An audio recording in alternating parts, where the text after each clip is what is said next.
Thanksgiving is one of my favorite holidays. Um, I truly live my life as trying to be thankful for the things I'm given.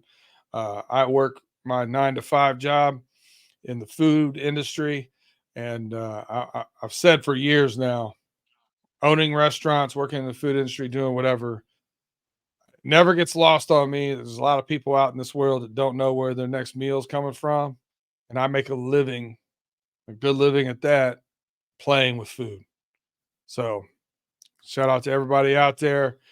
Keep the meaning of Thanksgiving. It's more than just football and fun. But that said, we're getting ready to wrap up 49 straight days of college and pro football. That kind of excites me too. What do you guys think? I'm actually looking forward to it. Especially in college football. If you're a big Ohio State or Michigan fan, this is the rivalry game. Everybody looks forward to this because it happens once a year. Um, Based on the landscaping of the college football playoff, we don't know if both teams are going to make it in the playoffs. And if you listen to this on YouTube and while we're recording this, Beater got his he got his Michigan brigade going on. We are not for everyone. That's right. Uh, yeah, look, I still tip my cap to what Michigan was able to accomplish this season. Jim Harbaugh, he's got those guys going in the right direction. I understand what happened with the whole suspension and all that, but nonetheless, I'm not even thinking about that. It's going to be a great atmosphere on Sunday. I'm sorry, Saturday. I'll be there. Tim, what are you excited about? Football or food or both? I'm excited about football. This Saturday is who's gonna who's gonna move on to the playoffs and who's gonna go home. It really truly is because there's a lot of games that there were home rivalry games. OSU, Michigan, Washington State, Oregon State. I know there's one down in is it Texas or Oklahoma, whatever the hell that's going on over down there, the Iron Bowl or whatever it's called. I don't know, Yep. That's but there, Alabama, Auburn, Iron Bowl. yeah, Alabama, Auburn, yeah.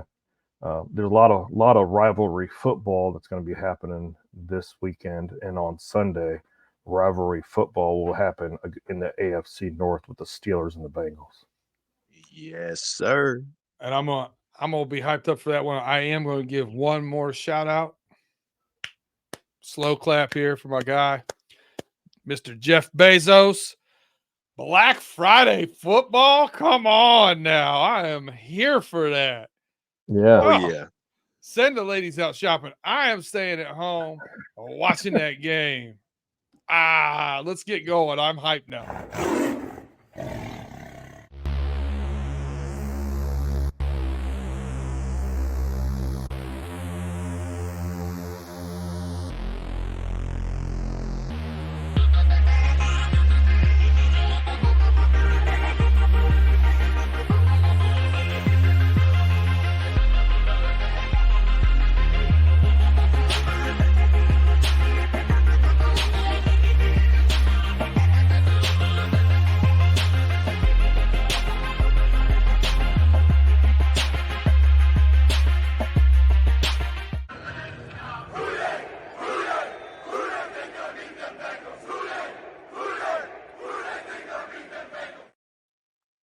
All right. Welcome to Running Through the Jungle with your host, Justin Lacey, your host, Tim Lyons, and me, your host, Brandon Herriott, aka B Dirt. What's going on, fellas? Justin, how's it doing down in the 513?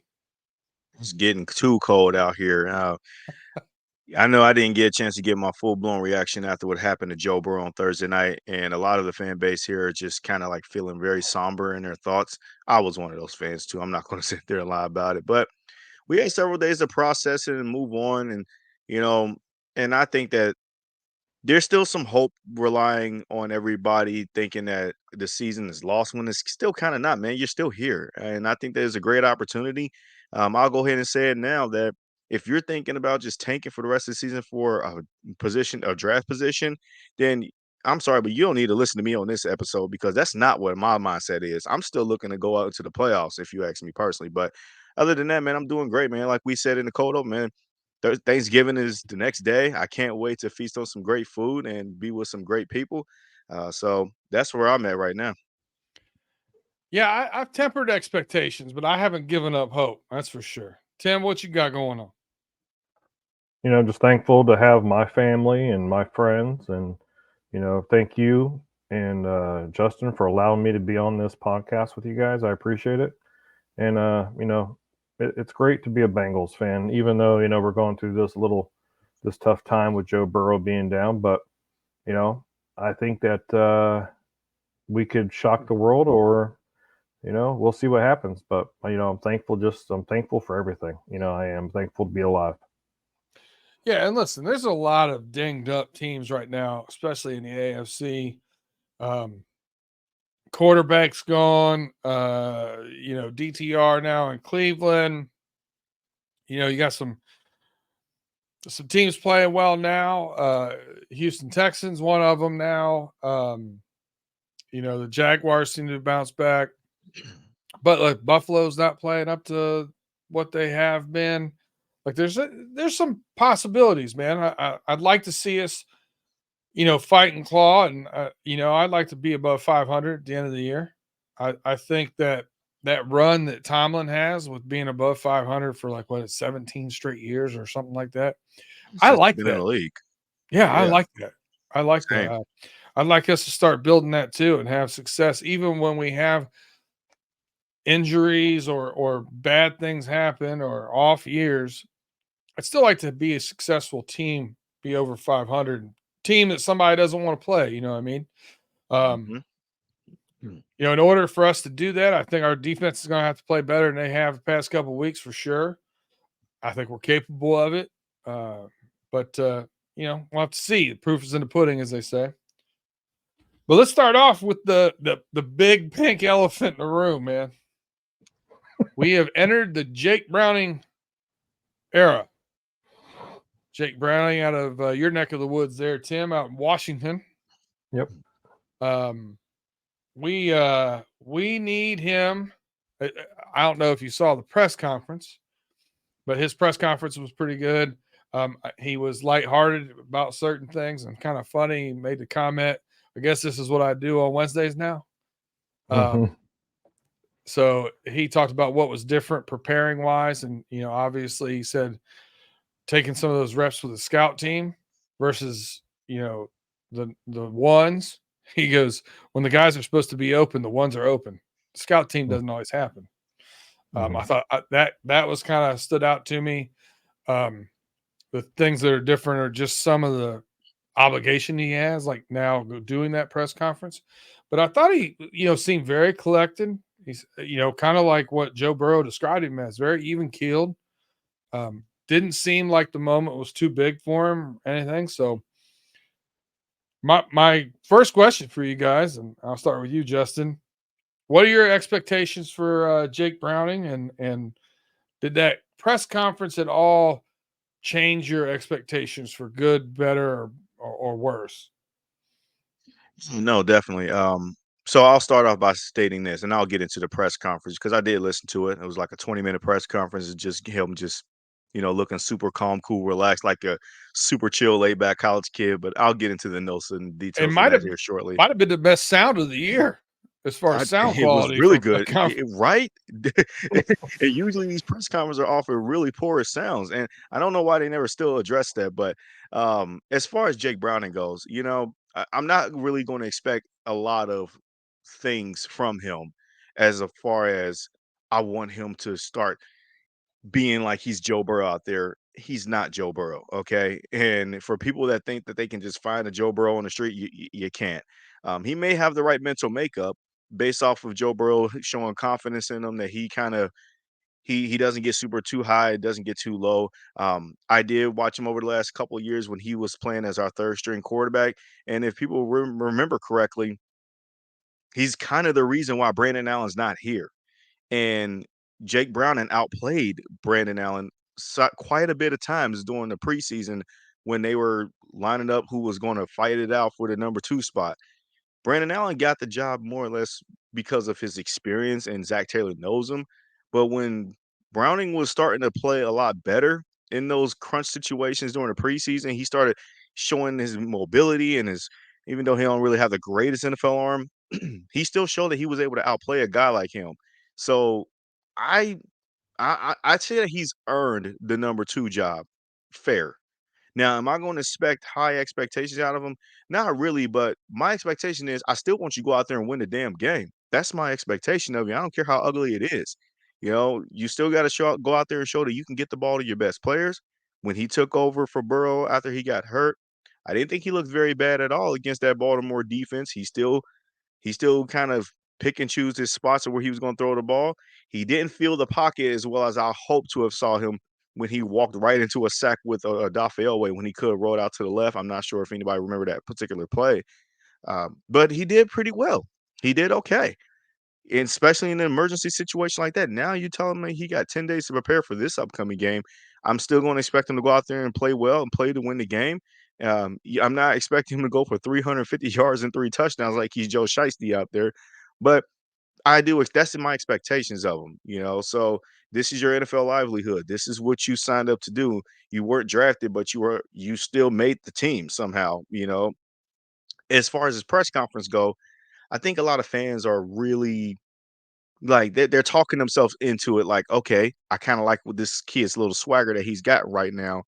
He's made a few headlines already. Some of them kind of like taking words out of context about like Mike Florio on Pro Football Focus, and I hate that I had to name drop him, but making a statement claim saying that this isn't a Josh Dobbs situation. I know this offense. But if you actually read the excerpt of what he stated, it's not saying that he's throwing shade on Josh Dobbs. He said that no, I'm not coming here a few days before having to play the game. I've been in this offense. I know this offense, and I'm ready Mhm. to go out there and perform. From his press conference, I did love the confidence in the that he said that you still can go out there and call whatever game plan you feel like, even if it Yeah. was Joe out there. I like hearing that. However, Yeah, Yeah. he you gotta he said, "Call the game to beat the Steelers. Don't call the game right. to protect me." Protect the quarterback. Yeah. Right. Yeah. However, the coaches got to do a better job of understanding that you still ain't got Joe out there, even though you got a guy that's talking confidently. Saying a thing is one thing, but you still got to go out there and play football, man. And seeing those defensive players live in full speed, that's another thing. So the players Yeah. got to be aware of that you just can't, drop a go route on 3rd and 2 just because you got Jamar Chase singled up on Joey Porter Jr. on the right side and you're at midfield. No, if you think that the game plan, okay, let's just pick up the first down and then just dink and dunk our way down the field, then just do it that way. And then let Jake Brown earn those reps to take those deep shots as he progresses along through the rest of these games. So, like I said, all in all, um, I'm not super high on thinking that he's going to be the guy, but I do expect him to go out there and play well. I do expect him to go out there and rally the team to play motivated football because you damn sure know the Steelers are going to do that. And to show that we ain't quitting on this season just because we 5-5 and lost 2 straight. We still got a playoff caliber team here, and I still expect him to go out there and show that. Tim, what are your expectations for the Jake Browning experiment? And did the press conference sway you anyway whatsoever? Press conference didn't sway me anyway at all. I think Jake Browning, he composed himself well with the questions that he was asked. He was asked a lot of questions of, you know, how does he feel about being a backup quarterback and having to come into the starting position? That's what it pretty much it was surrounding. And, they asked him about his relationship with Joe Burrow and, what conversations they had. And he said, you know what, I can tell you guys some stuff, but then there's other stuff that I'm going to keep private between him and I. So he did, he did present himself very well, for the media. But you can talk all you want. I can sit here and talk to you like I am right now, and I can't throw a football 50 yards down the field. But one thing I do want to say is about Jake Browning. I've watched him play when he was with the University of Washington. Brandon and I were talking backstage, and he threw for he had like 3,400 yards his sophomore year and had 43 touchdowns and I think it was 9 interceptions. This kid, I know he played in the Pac-12, but there's always a chance that you let these guys practice. And I'm not saying that he's going to be replacing Joe Burrow at all, but look at the 49ers situation with Brock Purdy. Brock Purdy was drafted last in the draft for the 49ers, and he's out there, winning football games because he's got the people or the personnel around him to win football games. The Bengals, we have the personnel around him to win football games. I'm not going to give up on these Bengals. You know, you got to look at it this way: is you know, we have all the weapons on offense. We always give up on the damn run game for some reason because we're either playing behind or they want to just throw the ball down the field, and we're set up to run or we're set up to throw the ball. I think if we give Jake enough time to practice with the number ones, I think we'll be in a better mindset and see proof of it on the field. I like it. I the press conference actually made me feel a little bit better about the situation, as far as how he's going to handle things, not getting sped up. Um, I listen. We've been saying it for a while. I don't think we need to run the ball more because Jake Browning's playing quarterback for us right now. I think we need to run the ball more because we should have been running the ball more for the past 10 weeks. Amen. Um, I think running the ball, getting under center a little bit, running the ball between the tackles, that's what's the strength of your offensive line. Your offensive line is not strong and pulling around the end.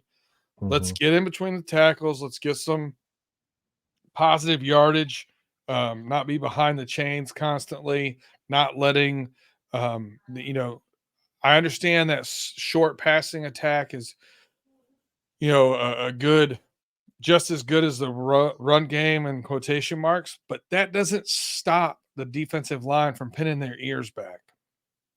When all they have to be concerned with is rushing the passer, it becomes easier to get there. So, I mean, basically just over 3 full seasons played in Joe Burrow's first 4 seasons, and he's been sacked almost 150 times.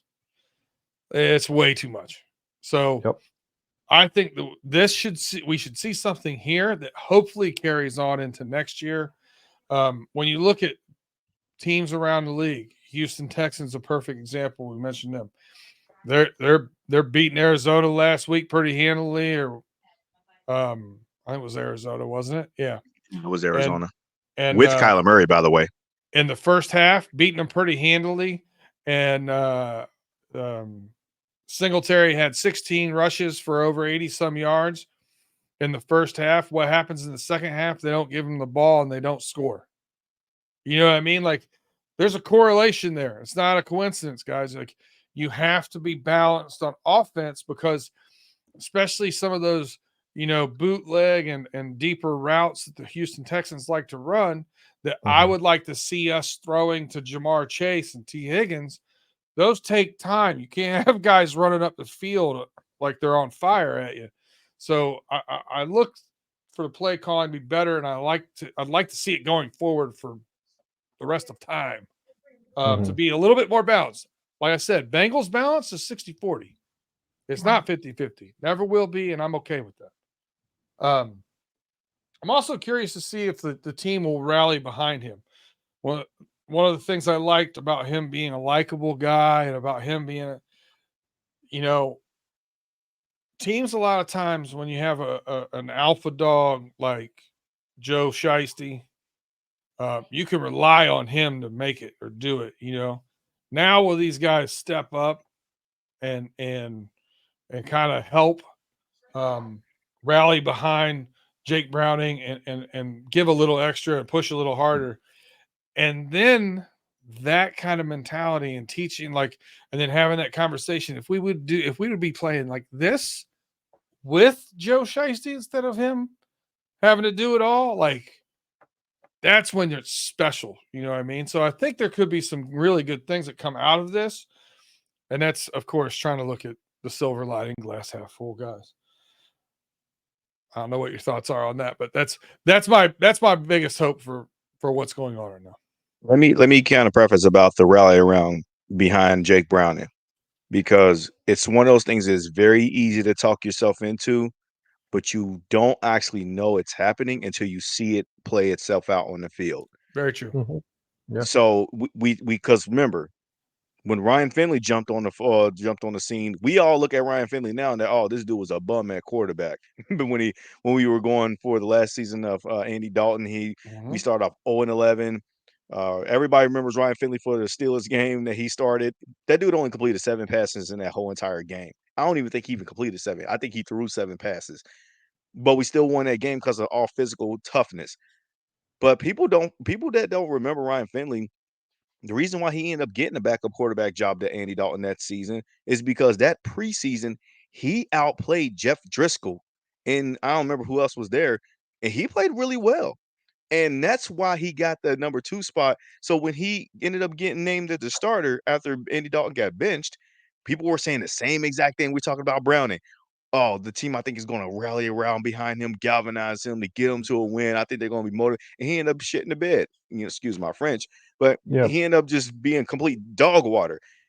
That's what we hope we don't see with Jake Browning. Yes, his press conference was pretty stand-up-ish. I mean, he was a very stand-up guy in a press conference, and that was awesome. But I think the best way to earn your stripes is on the field with great play. Letting them know that, hey, I'm here to trust in you guys, and I'm going to do whatever it takes to win this game, even if I throw 10 passes today, but I'm going to make sure I put you all in the best position to win. And I think that's going to be the starting point for him. So I did want to capitalize on that point. I like it. Good point. All right. Well, we're going to take a quick break here, pay some bills. If you're listening to us wherever you get your podcast, Spotify, Apple, Google Pod, go ahead and take a time to give us that 5-star review, rate, review, and share us with some friends. If you're on YouTube, we'll be here for just a few seconds. Still enough time for you to hit that thumbs up, share with a friend. We'll be right back. All right, welcome back to Runnin Thru the Jungle. Once again, Brandon Herriott here with Justin Lacey and Tim Lyons. Fellas, we're going to omit talking about the matchup here with the Pittsburgh Steelers, our first matchup with them this year, because we have a episode of Strange Love. So if you're listening to this, you want to see what we dive into, go check us out on Strange Love. That's where we show love to the opposition. We get somebody here from the Fans First Sports Network, one of our affiliates, to come on and talk about their team. And we get a little insight behind, the enemy lines, if you would. That's what the Steel Curtain calls theirs. I was on that today. We'll record it today. It'll be out Friday. So if you're interested in hearing more about the matchup with the Steelers and where we have some opportunities and where we have some concerns, jump on over there and listen to that when you're done here. But right now, we're going to jump right into everybody's favorite, the offensive and defensive game balls and the score predictions. Justin, I'm going to start with you. Offensive game ball. Oh, wait, no, you wanted to go last. Never mind. I lied.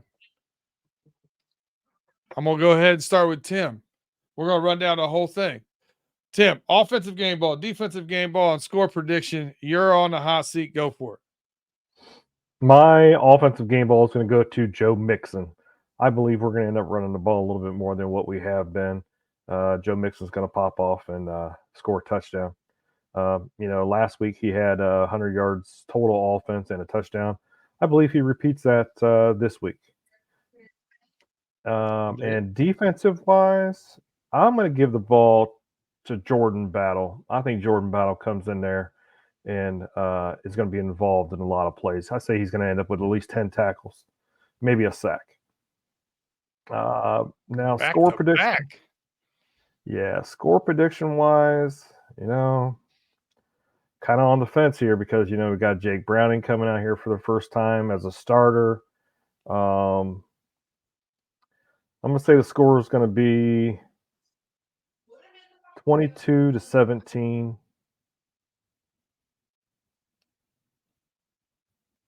You know what? This is a Bengals podcast, and I'm a diehard Bengals fan. 22-17, Cincinnati Bengals for the W. Let's go. That's what I'm talking about. Let's show some confidence here. All right. So since Mr. Lacey wanted to go last, I'm going to go ahead and give you mine right now.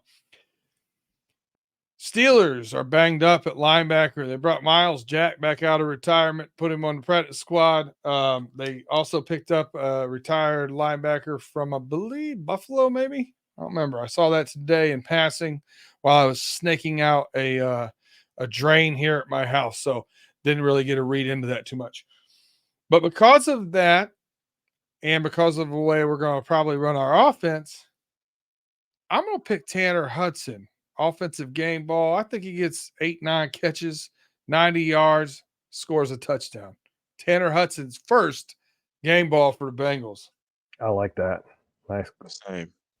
And because of the, kind of struggles offensively with the Steelers, fired Matt Canada, their offensive coordinator this week. There's been a lot of unrest. Najee Harris kind of saying he said he was sick of this, excrement. So a little unrest. I think they're going to try to run the ball. I also think that they do a lot of crossing and slant stuff. Kenny Pickett seems to like to throw the ball there between the numbers. So I'm going to go Logan Wilson, 10 tackles, 1 tackle for loss, and I think he gets another pick. I think he bounces back. I think this whole team's behind him, taking a little flack from the Baltimore game. I ain't with it.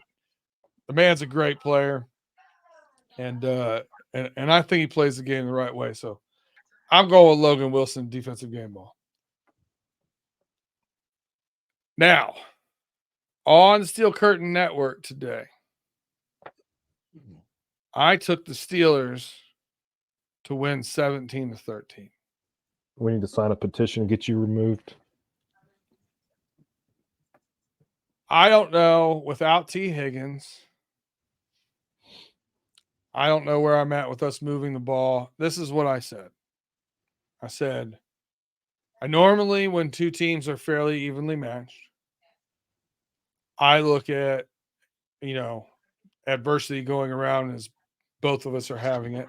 I look at quarterback matchup.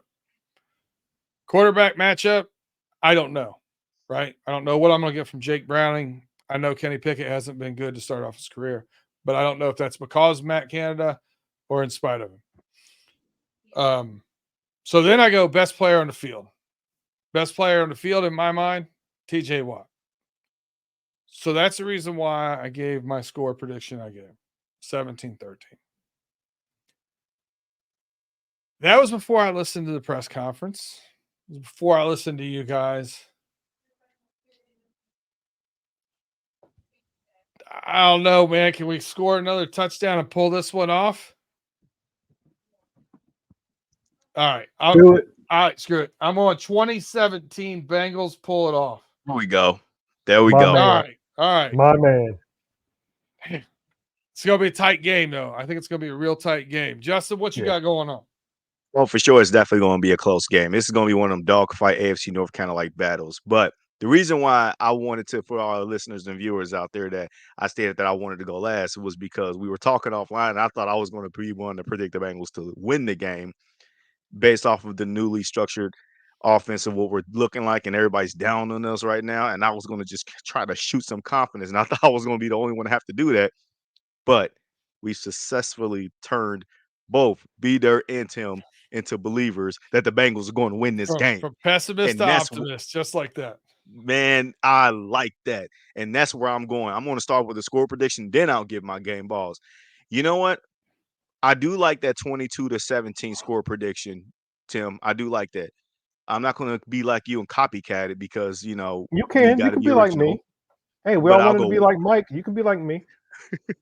Okay, well, I'm going to go 23-17. With them getting a chance to score late in a game touchdown, they'll probably get the game-winning touchdown, but it gets intercepted by DJ Turner. That's my prediction. That's the bold prediction. Michigan boy, I know. Michigan guy. I was going to think Dax Hill, but until Dax Hill actually makes some bigger plays, because he hasn't really shown up too much, I'm going to leave him away from my prediction on defensive game ball. So, but I'll get into the offense and defense. And honestly, Be there, you stole both of my picks. I actually had those guys in my mind too. So I'm going to keep Logan Wilson on the defensive side because of everything that you stated. He has taken a lot of nonsense this past week regarding this stupid hip drop tackle that all of a sudden now wants to come to fruition in the national media when this has always been a thing. Mm-hmm. And if Logan Wilson would have played for the Baltimore Ravens or the Pittsburgh Steelers, we would not be talking about this much. But I believe because he firmly plays for the Bengals and those national networks, I always feel like that they always have it out for us. Yep. It is why we get crucified as much as we do, and why he gets the bullets thrown at him as much as he have, and for the unnecessary, shots that's taken at him and his family. Man, that just makes the team want to rally behind him more. And I hope he continues that style of play just to stick it to him again because he Hmm. plays the game the right way. I love the way how he plays. So I'm still sticking with that as my defensive game ball. For Mm-hmm. offensive game ball, man, it is so hard to not go with Tanner Hudson because I just feel like that this is going to be his perfect opportune time to make it work. But I'm going to go with Jamar Chase. I know it's an easy cop out answer, but I think Jamar is going to be the one to uplift Jake Browning. And he's going to be like, yo, I'm still the best. You say that TJ Watt is the best player on the field, yeah, on the defensive side. But when we talk about offensive side of the ball, ain't nobody touching Jamar Chase. So I think that he's going to be the guy that's going to sort of be the heart and soul of this offense. And I think he's going to rally his troops on the offensive side of the ball. We don't know if T. Higgins is going to be out there and play. I like to think that Tyler Boyd is going to be ready to play as well too, but I'm going to stick with Jamar Chase to help Jake Brown and get his first win. I'd Good. say Good if pick. Jamar Chase is the offensive game ball, I think we win by 2 touchdowns. My I agree. question is, can he get the ball outside the numbers to our wide receivers? Especially, I find it harder for him to do without T. Higgins playing, and I don't really expect T to play. Um, without Joe Burrow in there, I don't think T will play unless he's 100% healthy, without a doubt, shadow of a doubt. So T can win those contested catches. You know what I mean? I think Browning knows that. I don't know that that's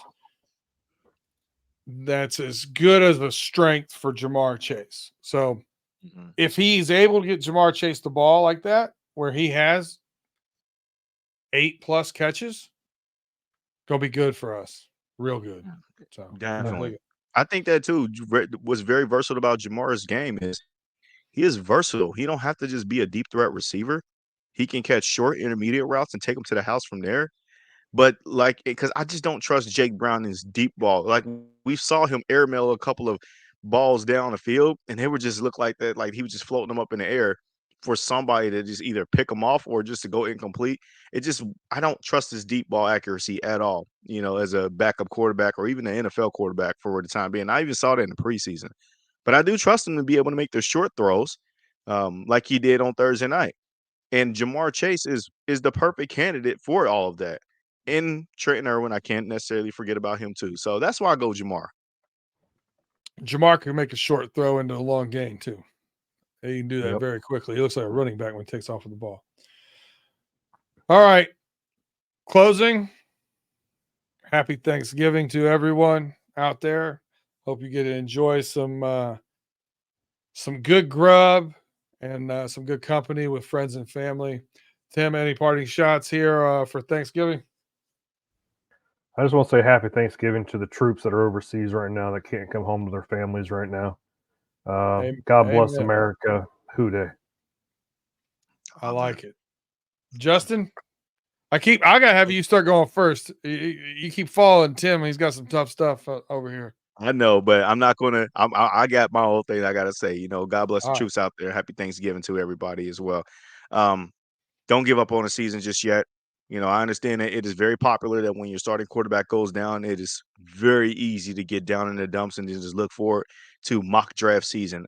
Stop with all of that, man. We're still vying for a playoff spot if things go well. We got to still be able to believe in our team and believe in ourselves that we can rally behind this team. And yeah, we're talking about the players, but us as fans need to be able to do that too. Go and show up at them stadiums. The stadium experience is amazing. Go tailgate, go be around the team. You were there when we were 1-13, 2-14 with Andy Dalton in 2019, and we were there for really bad times. This is not one of those times where you need to give up on this team after all that we've built. Now is not the time to be having that losing mentality. And I am one of those fans that will tell you that if you're going to sell your tickets, give them to me. I'll go, because I'm been looking to go to a game anyways. um, I know it's a tough draw, but at the end of the day, still believe in this team, man. Like this is going to be the tough stretch that will make or break who this Bengals organization really is going to be about. This coaching staff, but also to the fan base too. You guys are so tired of hearing teams like the Ravens and the Chiefs and the Browns and the Steelers who were playing this Sunday. You're tired of hearing them talk down about us and think that, oh, we just roll over and quit when things don't go our way. Well, here's your opportunity these last several games of the season to show that that is not the case, that we're still a force to be reckoned with. So get up there, go show up at the stadium if you got tickets to the game, and root for your squad, man, to win. And don't fold. Because that's at the end of the day, we Bengals, man. We Houday and out. So, man, Houday. Happy Thanksgiving. I dig it. I dig it. I dig it, man. We got a couple tough games left on our schedule, but you know what? We still got quite a few winnable games out there on our schedule too. So it'll be very interesting to see what this team does. It's gut check time, but enjoy your Thanksgiving. Root on those Bengals. And until next week, thank you for joining us as we are running through the